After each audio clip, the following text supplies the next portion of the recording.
नमस्कार, स्वागत है आपका एनबी न्यूज में और मैं हूं आपके साथ रुचि रावत और आप देख रहे हैं अपनों उत्तराखंड। उत्तराखंड के मुख्यमंत्री पुष्कर सिंह धामी ने चमोली से देवभूमि की गरिमा को लेकर एक बड़ा बयान दिया। उन्होंने कहा है कि उत्तराखंड केवल तीर्थों की भूमि नहीं बल्कि योग और आयुष की वैश्विक राजधानी बन चुका है। मुख्यमंत्री ने बताया कि इस बार चार धाम यात्रा को लेकर श्रद्धालुओं में जबरदस्त उत्साह है। वही महज 20 दिनों में 32 लाख से ज्यादा श्रद्धालु दर्शन कर चुके हैं। सीएम धामी ने कहा है कि यह भूमि ऋषियों की तपस्थली है और योग की जन्मभूमि रही है और इस पे हमें गर्व है। उन्होंने जानकारी दी कि इस वर्ष राज्य का मुख्य योग कार्यक्रम ग्रीष्मकालीन राजधानी गैरसैंण में आयोजित किया जा रहा है। साथ ही जिसमें कई देशों के राष्ट्रदूत भी शामिल होंगे। ये हमारी देवभूमि उत्तराखंड योग और आयुष की वैश्विक राजधानी है और आदरणीय प्रधानमंत्री श्री नरेंद्र मोदी जी के नेतृत्व में पूरी दुनिया के अंदर आज 21 जून को योग दिवस मनाया जाता है। 2014 में उन्होंने जब संयुक्त राष्ट्र संघ में इसका प्रस्ताव किया और 177 से अधिक देशों ने इसका समर्थन करके योग दिवस को अंतर्राष्ट्रीय योग दिवस की मान्यता दी। और हमारे उत्तराखंड से प्रधानमंत्री जी का बहुत लगाव है और बहुत सारे हमारे ऐसे स्थान हैं, चाहे वो हमारा माणा गांव हो जिसको भारत का अंतिम गांव कहते हैं, या हरसिल मुखवा हो या आदि कैलाश हो, ऐसे सीमांत क्षेत्रों में जाने वाले वो देश के पहले प्रधानमंत्री हैं। भगवान बाबा केदार के प्रांगण में जब वहाँ पर 2013 में घोर आपदा आई थी, उस आपदा के बाद जो यात्रा कुछ ही हजार की रह गई थी, आज वो यात्रा अभी एक माह 20 दिन में 11 लाख की आंकड़े को पार कर गई है। वही 24 जून को वाराणसी में केंद्रीय गृह मंत्री अमित शाह की अध्यक्षता में 25वीं मध्य क्षेत्रीय परिषद की बैठक होने जा रही है। इस बैठक में उत्तराखंड की ओर से किन किन मुद्दों को रखा जाएगा, इसे लेकर शासन स्तर पर तैयारियां तेज हो गई हैं। इसी सिलसिले में मुख्यमंत्री पुष्कर सिंह धामी ने अपने आवास पर एक उच्च स्तरीय बैठक की और अधिकारियों को दिशा निर्देश दिए। वहीं मुख्यमंत्री ने साथ ही कहा, राज्य के प्रस्ताव इकोलॉजी और इकोनॉमी में संतुलन के आधार पर ऐसा होना चाहिए जो समग्र, सतत और संतुलित विकास को नई गति दे सके। सीएम धामी ने खास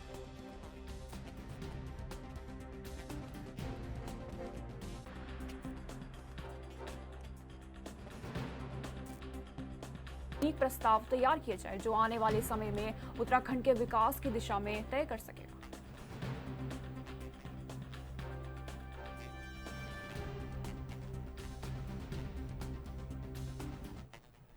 राष्ट्रपति द्रौपदी मुर्मू 3 दिवसीय उत्तराखंड दौरे पर है। वही आज दौरे के दूसरे दिन राष्ट्रपति ने अपना जन्मदिन दिव्यांग बच्चों के साथ मनाया।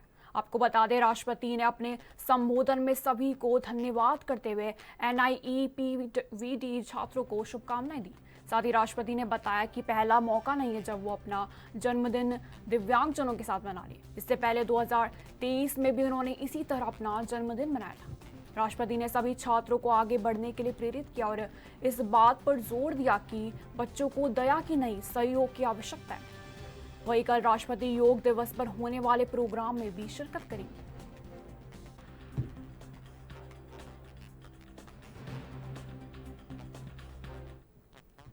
महिला सशक्तिकरण और बाल विकास मंत्री रेखा आर्या ने 7 जनपदों में चयनित की गई 2258 आंगनबाड़ी कार्यकर्तियों और सहकारियों को नियुक्ति पत्र वितरित किए। यह आयोजन हरिद्वार में ऋषिकुल राजकीय आयुर्वेदिक महाविद्यालय स्थित सभागार में किया गया और 6 जनपदों से अधिकारी व नवनियुक्त महिलाएं ऑनलाइन माध्यम से जुड़ी।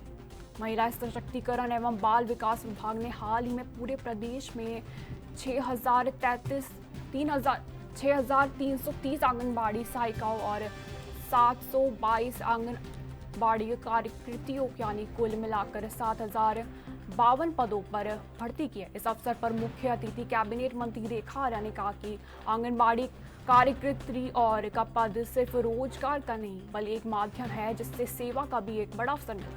कैबिनेट मंत्री रेखा आर्या ने कहा कि प्रदेश में पहली बार आंगनबाड़ी कार्यकर्तियों और सहायिकाओं की भर्ती ऑनलाइन मोड में आयोजित की गई और इस पूरी प्रक्रिया को सिर्फ 3 महीने के समय में पूरा कर लिया गया।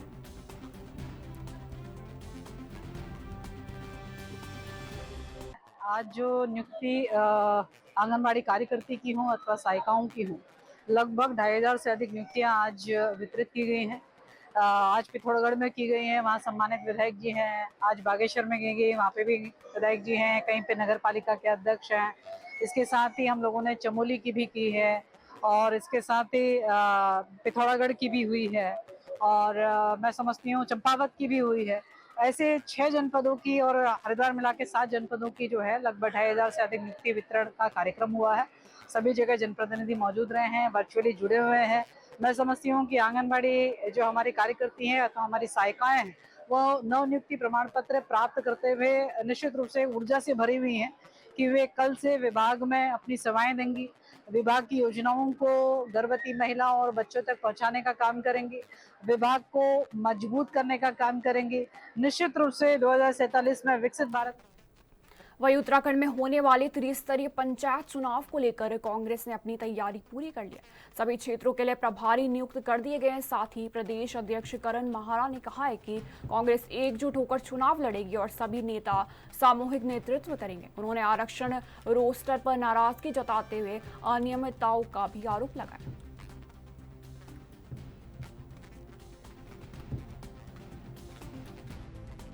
एकजुट हैं और उस एकजुटता को बनाए रहने की बात कही, सामूहिक नेतृत्व की बात भी कही। हम लोग सभी लोग मिलकर निर्णय करें और पार्टी को मजबूत करें, इस बात को कहा गया है और निश्चित ही ये अच्छा कदम है। 27 को लेकर चुनावों की तैयारी कांग्रेस कर रही है। हमने अपने प्रभारी नियुक्त किए हैं, वरिष्ठ जनों से भी रिक्वेस्ट की है। सभी लोग अपने अपने प्रभाव क्षेत्रों में काम कर रहे हैं, लेकिन बीजेपी ने जिस तरीके से आरक्षण लागू किया है, निश्चित ही वो चिंता में डालने वाला है और अशोभनीय भी मैं कहूँगा। कई सीटें लगातार 10 साल से ज्यादा होने के बाद भी वहीं उत्तराखंड दौरे पर पहुंची राष्ट्रपति द्रौपदी मुर्मू का देहरादून में राजकीय स्वागत किया गया। 19 जून की शाम राजधानी पहुंची महामहिम का उत्तराखंड के राज्यपाल और मुख्यमंत्री ने गर्मजोशी से स्वागत किया। खास बात यह रही कि राष्ट्रपति मुर्मू ने इस बार अपना जन्मदिन भी देहरादून में ही मनाया। इस मौके पर उन्होंने राष्ट्रपति निकेतन को आम जनता के लिए समर्पित किया। साथ ही विजिटर फैसिलिटेशन सेंटर और कैफेटेरिया और सोवेनियर शॉप जैसे सुविधाओं का उद्घाटन किया। राष्ट्रपति ने NIPVD पहुंचकर बच्चों से संवाद भी किया। इसके अलावा राजभवन नैनीताल की स्थापना के 125 वर्ष पूरे होने के अवसर पर एक विशेष स्मारक डाक टिकट का भी विमोचन किया गया। अब 21 जून को अंतर्राष्ट्रीय योग दिवस पर राष्ट्रपति देहरादून की पुलिस लाइन में सुबह 7:30 बजे योगाभ्यास में शामिल होगी। साथ ही उसके बाद सुबह 8:30 बजे नई दिल्ली के लिए वो रवाना होंगी। प्रशासन और पुलिस ने राष्ट्रपति की वापसी को लेकर सभी तैयारियां पूरी कर ली हैं।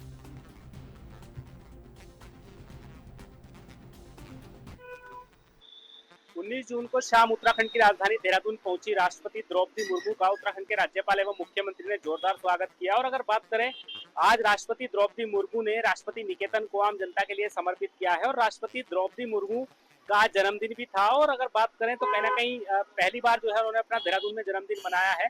साथ ही साथ अगर बात करें तो इस अवसर पर वह विजिटर फैसिलिटेशन सेंटर, कैफेटेरिया और सोविनियर शॉप जैसी उन्होंने जो है वहां पर जो सुविधाएं हैं उसका उद्घाटन आज करा है। और अगर बात करें तो जो जन सुविधाएं हैं उसका कहीं ना कहीं अब लाभ उठाएगी जनता। और अगर बात करें तो लगातार जिस तरह से राजपुर रोड स्थित जो राष्ट्रपति तपोवन है उसका भी उद्घाटन आज राष्ट्रपति ने किया है।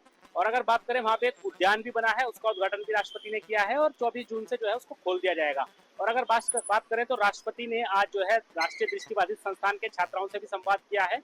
और अगर बात करें तो राजभवन नैनीताल की आज जो है 125वीं स्थापना है, उसी के अवसर पर राष्ट्रपति ने आज जो है डाक टिकट भी जारी किया है। और अगर बात करें तो 21 जून को योग दिवस है और उसी की तैयारियां जो है पुलिस और प्रशासन ने पूरी कर ली हैं। कल सुबह ही जो है पुलिस लाइन राष्ट्रपति पहुंचेंगी। सुबह 7:30 से 8:30 बजे का योग का उनका कार्यक्रम है और फिर वहीं से वो जो है नई दिल्ली के लिए रवाना हो जाएंगी। देहरादून से कैमरा पर्सन दिनेश कुमार के साथ अभिनव नायक, NB न्यूज।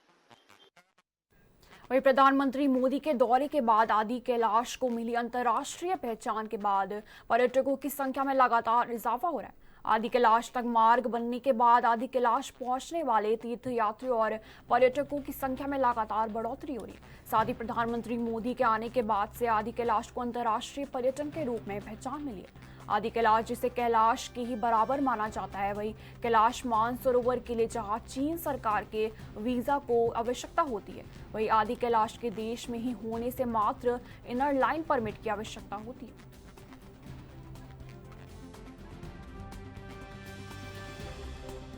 मैं पिछले महीने में 2 बार गया और मैंने दोनों बार देखा कि उस लंबे रूट पे जब हम जाते हैं पिथौरागढ़ से धारचूला और धारचूला से तवाघाट होते हुए और हम गुंजी तक जब गए, कुट्टी तक गए, जोलिंगकोंग तक गया, तो मुझे जो पर्यटकों की संख्या दिखी और जो इनर लाइन में हमारे परमिट जाते हैं तो लगभग 1,500 से 2,000 लोग पर डे आदि कैलाश के एवं पर्वत के जोलिंग हमारे पार्वती सरोवर के दर्शन करने जा रहे हैं। और यही आंकड़ा पहले साल भर में होता था। जो एक दिन की संख्या है 1,500 की, वो साल भर में जाते थे। अच्छी बेहतरीन रोड कनेक्टिविटी के कारण से और वहाँ पर रहने की व्यवस्था जो होम स्टे डेवलप की है सरकार के माध्यम से बेरोजगार युवा भाई बहनों ने, उनको भी एक रोजगार मिल रहा है। ये अपने आप में अभूतपूर्व है। और मेरा कल ही जागेश्वर जाना हुआ, तो मैं जागेश्वर में भी मैंने देखा है कि बहुत हमारे जो तीर्थयात्री हैं जो दर्शन करने के लिए आ रहे हैं, तो काफ़ी मात्रा में लोग पूरे देश भर के लोग आ रहे हैं। वहीं बद्रीनाथ केदारनाथ मंदिर समिति के अध्यक्ष ने चारधाम यात्रा में हो रही हेलीकॉप्टर दुर्घटनाओं के लिए सुरक्षा मानकों में चूक को जिम्मेदार ठहराया। उन्होंने कहा है कि पायलटों को हिमालय क्षेत्र में उड़ान का अनुभव और प्रशिक्षण होना चाहिए और सरकार को इस बारे में कड़े नियम बनाने चाहिए जिनका प्रशासन सख्ती से पालन कराए। उन्होंने सरकारी कार्य प्रणाली पर भी सवाल उठाए।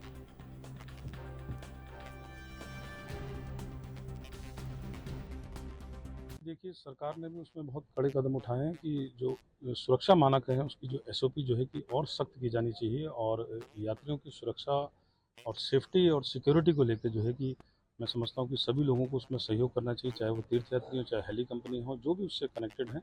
हमें सुरक्षा और सेफ्टी सिक्योरिटी को लेकर जो है कि बहुत सावधानी बरतने की आवश्यकता है और उसको लेकर मैं समझता हूँ कि सरकार ने कड़े कदम भी उठाए। उसमें एक जांच समिति भी बनाई, कमेटी बनाई हुई और कमेटी जल्दी अपनी रिपोर्ट भी देगी और वहाँ पर जो है कि सुरक्षा मानकों को लेकर। और वहीं प्रदेश के कैबिनेट मंत्री गणेश जोशी ने देहरादून के मालसी में उत्तराखंड भवन एवं अन्य संदनी निर्माण कुर्मकार कल्याण बोर्ड के तहत श्रमिक सुविधा केंद्र का उद्घाटन किया।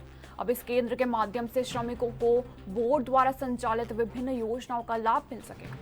इस मौके पर काबीना मंत्री का भी नए श्रमिक लाभार्थियों को भी सम्मान दिया गया। कैबिनेट मंत्री गणेश जोशी ने कहा है कि श्रमिक सुविधा केंद्र में श्रमिकों को कई प्रकार की सुविधाएं मिलेंगी। साथ ही उन्होंने कहा कि श्रमिकों की पुत्रियों की शिक्षा, उनके विवाह, इलाज और दुर्घटना होने पर विभिन्न प्रकार के लाभ श्रमिकों को दिए जाएंगे। काबीना मंत्री ने श्रमिकों से केंद्र में आकर अपने पंजीकरण कराते हुए विभिन्न योजनाओं का लाभ उठाने की भी अपील की है।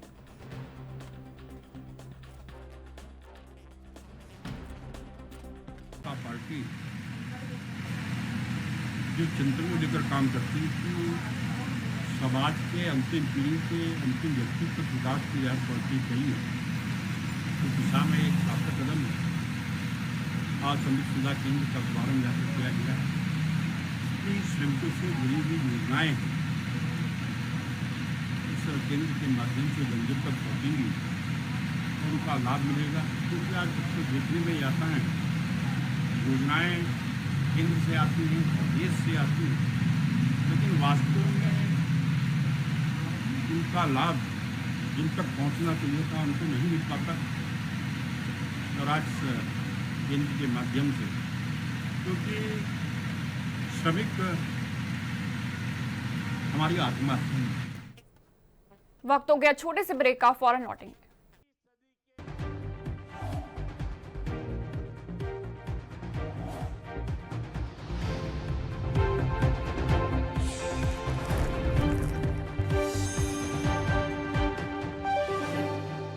ब्रेक के बाद स्वागत है आपका। वही हरिद्वार में अगले महीने से शुरू होने वाले कांवड़ यात्रा की तैयारियों का जायजा लेने के लिए गढ़वाल कमिश्नर और आईजी गढ़वाल ने अधिकारियों के साथ बैठक की है।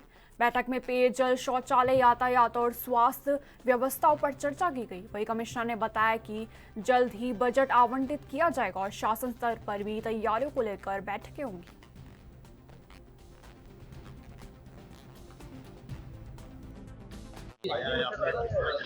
देखिए, कांवड़ मेले को लेकर अभी हम लोगों की एक विस्तृत बैठक हुई है और उसमें आईजी साहब, डीएम साहब, एसएसपी साहब और सभी जिले के वरिष्ठ अधिकारी उपस्थित थे।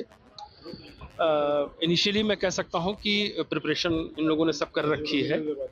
मुख्य रूप से देखिए, कांवड़ मेले में 3-4 चीज़ें बड़ी महत्वपूर्ण होती हैं कि एक तो आपका जो भीड़ आ रही है उस पर आप किस तरह से एक्सेस कंट्रोल करते हैं, भीड़ आ रही है, प्रॉपर ढंग से आवे, पार्किंग की व्यवस्था आपकी बहुत ही सुदृढ़ होनी चाहिए और पार्किंग स्थलों पर पर्याप्त आपकी व्यवस्था हो, जो मूलभूत ज़रूरतें होती हैं।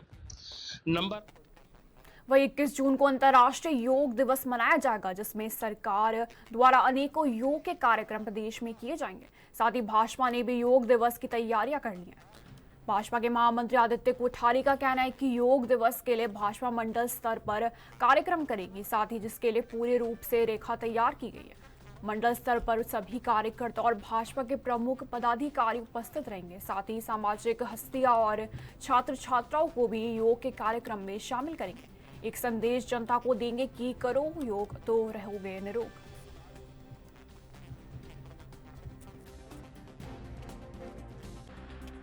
अ, 21 जून को अंतर्राष्ट्रीय योग दिवस सभी लोग मना रहे हैं। भारतीय जनता पार्टी ने भी इसके मंडल स्तर पर कार्यक्रम तय किए हैं। मंडल स्तर पर हमारी पार्टी के प्रमुख पदाधिकारी उपस्थित रहने वाले हैं। इसके लिए विद्युत रूप से सभी की ड्यूटी लगा दी गई है।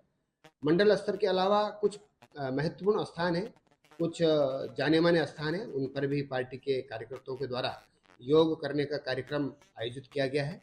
और मुझे लगता है कि इसमें हम स्टूडेंट्स हैं, मातृशक्ति बहनें हैं, महिलाएं हैं, उनको भी शामिल करने का प्रयास करेंगे। जो सामाजिक हस्तियां हैं, पद्म सम्मान से विभूषित हैं, कई अन्य प्रकार के सम्मान जिनको मिले हैं, ऐसी महान विभूतियों को भी हम योग के कार्यक्रम में शामिल करने का प्रयास करेंगे। और मुझे लगता है कि आज के समय में जन जागरूकता इतनी अधिक बढ़ चुकी है कि 21 जून का जो योग दिवस है। देवभूमि उत्तराखंड में 4 धाम यात्रा चरम पर चल रही है। साथ ही वही 4 धाम यात्रा में आने वाले श्रद्धाओं की लगातार संख्या में इजाफा हो रहा है। वहीं मंदिर समिति के अध्यक्ष हेमंत द्विवेदी की माने तो कल तक बद्रीनाथ और केदारनाथ धाम में दर्शन करने वालों की संख्या लगभग 20 लाख से पार हो चुकी है। उनका मानना है कि सरकार बेहतर यात्रा प्रबंधन के साथ यात्रियों के बेहतर दर्शन के लिए कार्य कर रही है। साथ ही सभी लोग सरल तरीके से दर्शन कर लौटे, इसी आशा के साथ बद्री केदार मंदिर समिति भी काम कर रही है।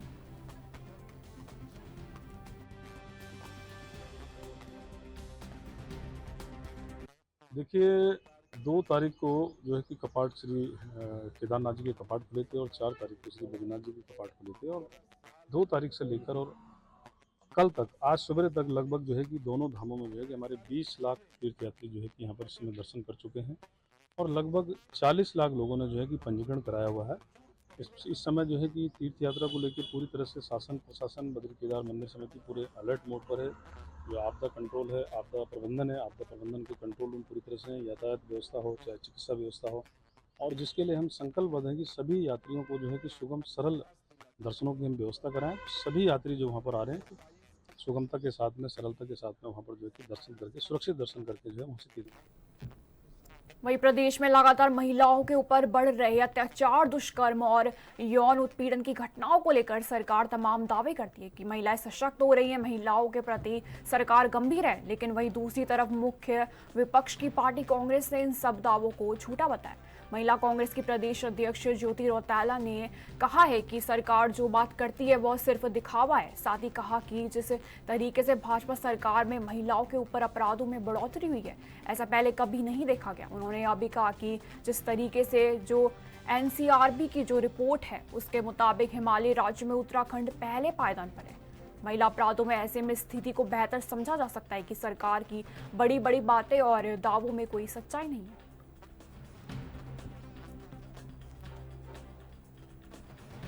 देखिए, ये चाहे मोदी जी हैं चाहे धामी जी, मैंने आपको पहले बोला कि ये बड़ी बड़ी बातें कर रहे हैं। अगर आप महिला स्वरोजगार की बात करें, महिला सशक्तिकरण की बात करें, तो मुझे लगता है कि सबसे पहला जो सरकार के पास है वो महिलाओं को सुरक्षा देने का काम होना चाहिए। आज इस देश की पहलवान बेटी अपने आप को सुरक्षित महसूस नहीं करी। मणिपुर में महिलाओं को नग्न करके घुमाया गया, ये पहली घटना है। अंकिता भंडारी में अंकिता भंडारी को जिन लोगों ने यौन शोषण में धकेलने की कोशिश करी, उनकी हत्या कर दी। वो भाजपा के पूर्व राज्य मंत्री के बेटे हैं। हल्द्वानी दुग्ध संघ का अध्यक्ष आपके रेप केस में इन्वॉल्व है। आपके महेश जोशी जो विधायक हैं, द्वारहट से विधायक थे, वो रेप केस में इन्वॉल्व रहे। असल्ट का जो केस है, मतलब दुनिया भर के जो केस है, हरिद्वार में जो गैंग रेप केस हुआ उसमें भी भाजपा का पदाधिकारी शामिल था। लगातार जो केसेस हो रहे हैं उसमें बेटियों के साथ बलात्कार की घटनाओं में जो ज़्यादा लोग दोषी पाए जा रहे हैं वो भाजपा के लोग हैं, और उसमें सरकार कुछ नहीं कर रही। वहीं कांग्रेस में लगातार अनुशासन की बात हो रही है, लेकिन दिल्ली में भी कांग्रेस के नेताओं को अनुशासन का पाठ पढ़ाएगा, लेकिन उत्तराखंड कांग्रेस नेताओं पर उसका कोई असर नहीं दिख रहा है। और केंद्रीय नेतृत्व हो या फिर प्रदेश के अनुशासन समिति, कोई भी इस एक्शन पे नहीं ले पा रहे।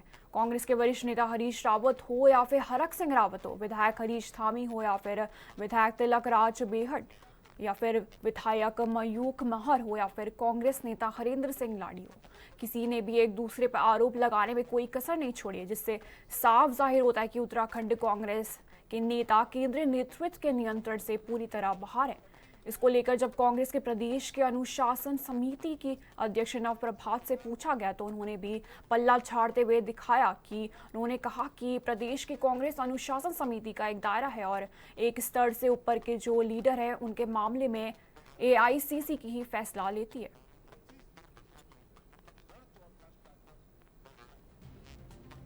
नहीं, मेरे को ऐसी कोई रिपोर्ट बनाने के लिए नहीं कहा गया है। जी, अध्यक्ष के द्वारा कोई ऐसी रिपोर्ट तैयार की भाई अध्यक्ष जो के अनुशासनहीनता कर रहे हैं उनकी रिपोर्ट अध्यक्ष जी ने जो किया होगा वो अध्यक्ष जी ही बता सकेंगे, क्योंकि अध्यक्ष जी अगर कोई रिपोर्ट भेजेंगे तो वो मुझे लेने का अधिकार नहीं है और उनको मुझे देनी नहीं चाहिए। तो क्या सर जो अनुशासनहीनता कर रहे हैं उन पर कार्रवाई होनी चाहिए, जो इस तरीके के केस 2017 नुकसान नहीं हो रहा है? मानना तो यही चाहिए कि अनुशासन सबसे महत्वपूर्ण चीज है चुनाव लड़ने और जीतने के लिए, और हमें अगर हम स्वयं संयम बना के रख सकें तो ज़्यादा उचित होगा। एडिटर बढ़ाया गया, लेकिन जैसे ही वहाँ से सभी नेता लौटे एक दूसरे पर जिस तरीके से बयानबाजी, कोई किसी को लंगड़ा घोड़ा बता रहा है, कोई अध्यक्ष के खिलाफ ही बोल रहा है, कोई किसी के खिलाफ बोल रहा है, कोई किसी पर गंभीर आरोप लगा रहा है। तिलकराज भेड़ जी ने लाडी जी पर गंभीर आरोप लगाए। तो जो तमाम चीज़ें देखने को मिल रही है, तमाम नेता एक दूसरे पर आरोप लगा रहे हैं, अनुशासनहीनता लगातार हो रही है। अनुशासन समिति के आप अध्यक्ष हैं, क्या कुछ कार्रवाई की जा रही है? देखिए, जो प्रदेश की अनुशासन समिति है, ये मैं कई बार बता चुका हूँ कि उसकी सीमा निर्धारित है और एक स्तर से ऊपर के जो लोग हैं उनके लिए AICC ही संज्ञान लेती है।